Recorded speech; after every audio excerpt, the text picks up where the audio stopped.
దేవునికి మహిమ కలుగునుగాక. మీ అందరికీ నా హృదయపూర్వక వందనాలు. పరిశుద్ధాత్మ దేవుడు మనందరికీ తోడైని నడిపించునుగాక.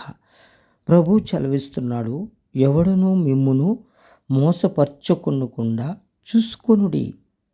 మనల్ని మోసం చేసే వాళ్ళు వస్తారు, మోసపరిచే వాళ్ళు వస్తారు. కనుక ఎవ్వరు కూడా మిమ్మల్ని మోసం చేసుకోకుండా జాగ్రత్తగా చూసుకునండి, జాగ్రత్త పడండి అని ప్రభు మనతో ఇలా చెప్తా ఉన్నాడు.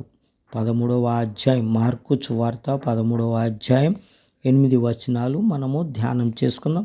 ఆయన దేవాలయములో నుండి వెళ్ళుచుండగా ఆయన శిశువులలో ఒకడు, బోధకుడా, ఈ రాళ్ళు ఎలాంటివో, ఈ కట్టడములు ఎలాంటివో చూడుమని ఆయనతో అనెను. అంటే ఈ రాళ్ళు పెద్ద పెద్దవి కదా, ఈ రాళ్ళు ఎలాంటి కట్టడాలో నీకు తెలుసు కదా. ఈ దేవాలయమును పడగొడితే 3 దినాల్లో నేను కడతానని అంటున్నావు కదా.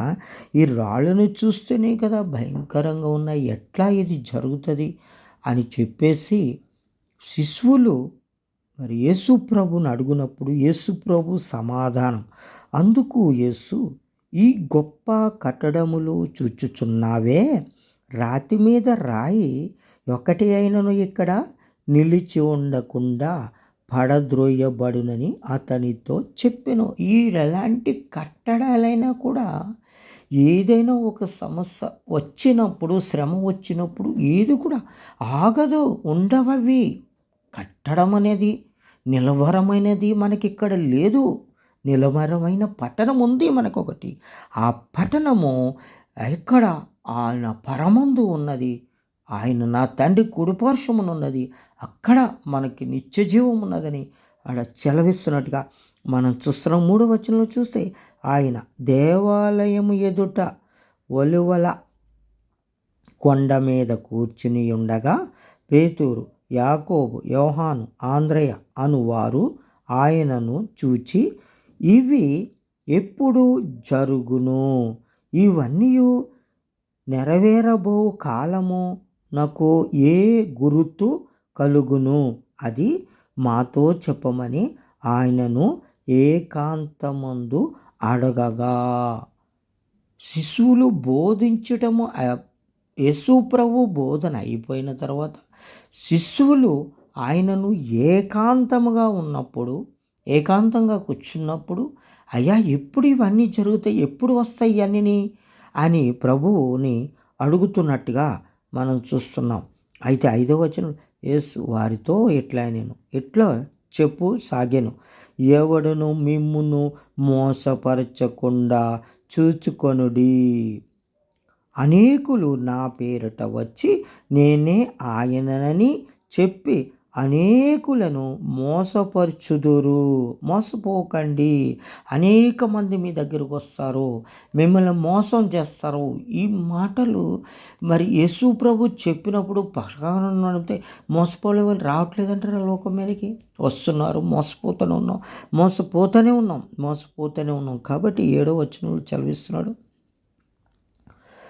మీరు యుద్ధములను గురించియు యుద్ధ సమాచారములను గురించి వినున్నప్పుడు కలవరపడకుడి. ఇవి జరగవలసి ఉన్నవి గాని అంతము వెంటనే రాదు. యుద్ధముల గురించి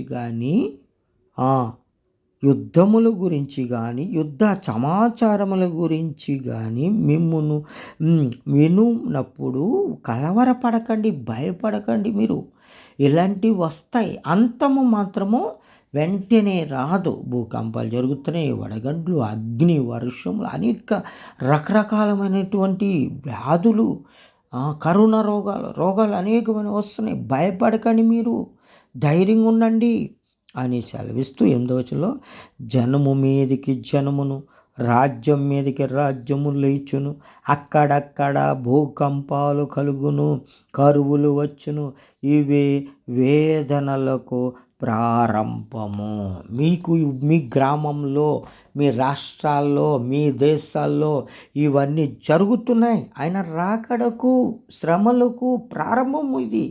ఇవన్నీ జరుగుతాయి అని ప్రభువు చెప్పాడు కనుక, అయ్యో అక్కడ భూకంపం జరిగింది, ఎంతోమంది నశించిపోయారు, ఇక్కడ తుఫాను వచ్చింది, ఎంతోమంది కొట్టుకుపోయారు, అక్కడ అగ్ని వడగళ్ళు కురిసినాయి, ఎంతోమంది అక్కడ యుద్ధాలు జరిగినాయి, భూకంపాలు, ఇవన్నీ ప్రభువు చెప్పుకుంటూ వస్తుంది. ఇవన్నీ సూచనలు, కడవరి సూచనలు. అంతము వెంటనే రాదు, కానీ ఇవన్నీ జరుగుతాయి, మీలోకి వస్తుంటాయి, రోగాలు వస్తుంటాయని, సమస్యలు వస్తుంటాయని, ఇవన్నీ మనకి ప్రభు వివరిస్తున్నట్టుగా మనం చూస్తున్నాం. జాగ్రత్త, ప్రతి ఒక్కరము కూడా మనం మెలకువ కలిగి ఉండాలి. వీటన్నిటికీ మీరు భయపడకండి, సిద్ధంగా ఉండండి, ధైర్యంగా ఉండండి, ధైర్యం తెచ్చుకోండి. ప్రభు మనందరికీ తోడై ఉంటాడు. ఆ ధైర్యపడొద్దని ముందుగా ప్రభు మనకి చదివిస్తున్నాడు.